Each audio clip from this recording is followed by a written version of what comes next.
ላንተ ልክ ነኝ ብለህ የመረጥከው ቦታ ሌላው ጋር ስህተት ሊሆን ይችላል።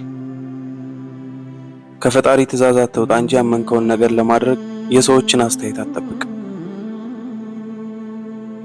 ማንም ሰው ስላንተ ያንተን ያክል አያውቅም። አቅምህን፣ ጉልበትህን፣ ውስጥ ያለውን ፍላጎትና እምነትህን የምታውቀው አንተ ብቻ ነህ።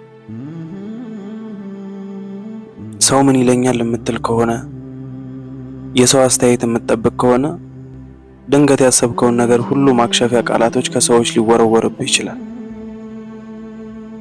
ካሰብከው ነገር ወደ ኋላ ቀረ ማለት ነው።